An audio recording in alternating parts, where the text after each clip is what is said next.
తెలుగు భక్తి మార్గం ఛానల్ ప్రేక్షకులకు నమస్కారం. ఈరోజు మహాశివరాత్రి పర్వదినం కోసం, దాని విశిష్టత కోసం ఈ వీడియో ద్వారా తెలుసుకోవడానికి ప్రయత్నం చేద్దాం. మహాశివరాత్రి మన పురాణాల ప్రకారం మాఘమాస బహుళ అంటే కృష్ణపక్ష చతుర్దశి నాడు జరుపుకోవడం మన సాంప్రదాయం. అయితే ఈ మహాశివరాత్రి నాడు ఏం చేయాలి, ఎలా చేయాలి, చేస్తే ఏమిటి ఫలితం ఏమిటి అని అనుకుంటే, ఈ మహాశివరాత్రి చాలా ఉత్కృష్టమైనటువంటి పరమ పవిత్రమైనటువంటి శక్తివంతమైనటువంటి శివుడికి అత్యంత ఇష్టమైనటువంటి రోజు ఈ మహాశివరాత్రి. ఈ మహాశివరాత్రి ఈ సంవత్సరం మార్చి నెల 8వ తేదీ శుక్రవారం జరుపుకోవడం శాస్త్ర సమ్మతమైనటువంటి విషయం. అయితే ఈ మహాశివరాత్రి రోజున ప్రతి ఒక్కరూ తప్పనిసరిగా ఏ రకమైనటువంటి భేదాములు లేకుండా ప్రాతకాలముననే లేచి స్నాన సంధ్యాదులని కూడా ముగించుకొని ఆ రోజు మొత్తం రోజంతా కూడా ఉపవాసం ఉండి,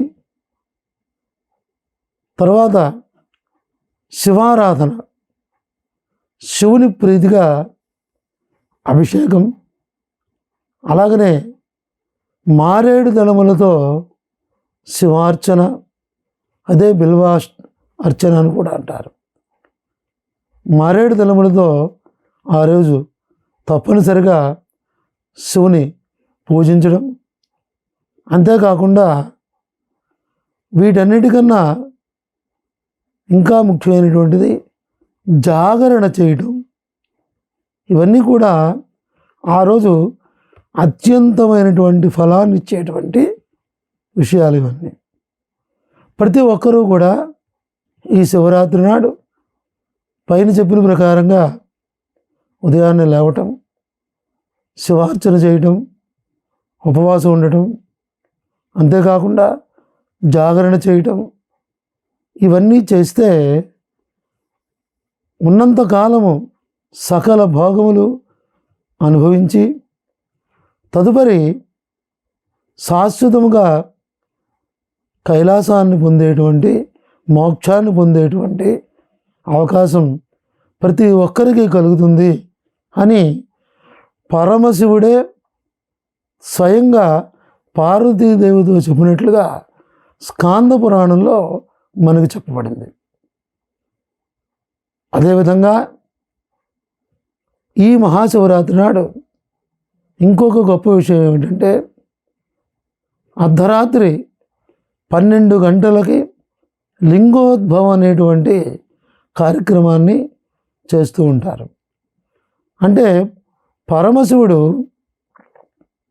ఈ లింగ రూపంలో ఉద్భవించి అందరికీ దర్శనమిచ్చి అందరినీ రక్షించి కాపాడేటువంటి ఈ లోకాన్ని, మనుష్యుల్ని, జంతుజాలాల్ని అన్నిటినీ కూడా ఈ లింగ రూపంలో ఉద్భవించి అందరికీ దర్శనమిచ్చి అందరినీ రక్షించేటువంటి సమయం ఆ లింగోద్భవం అని అంటారు.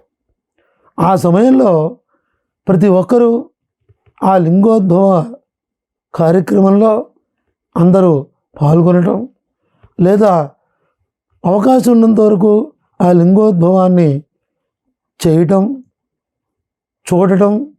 దేవాలయాల్లో ప్రత్యేకంగా ఈ కార్యక్రమాలు జరుగుతాయి. ప్రతి శివాలయంలో ఈ లింగోద్భవం అనేటువంటి కార్యక్రమం చేస్తూ ఉంటారు.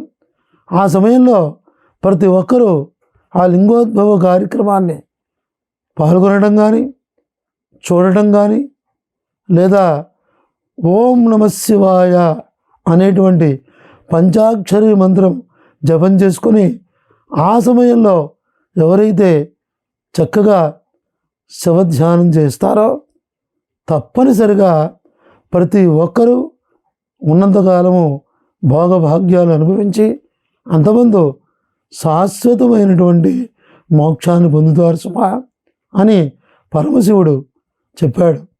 కాబట్టి ఈ మహాశివరాత్రి నాడు ప్రతి ఒక్కరూ పూజాది కార్యక్రమాలు, అంతేకాకుండా శివపార్వతులకి ప్రీతిగా అనేక రకాలైనటువంటి నోములు, పూజలు, వ్రతాలు ఎన్నో ఉన్నాయి.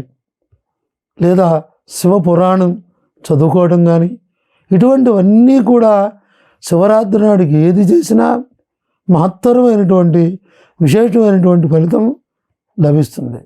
అందుకని ఈ శివరాత్రి నాడు ప్రతి ఒక్కరూ ఈ పైన చెప్పిన విధంగా అందరూ చేసి ఆ పార్వతీ పరమేశ్వరుల యొక్క అనుగ్రహాన్ని పొందవలసిందిగా తెలియజేస్తూ స్వస్తి.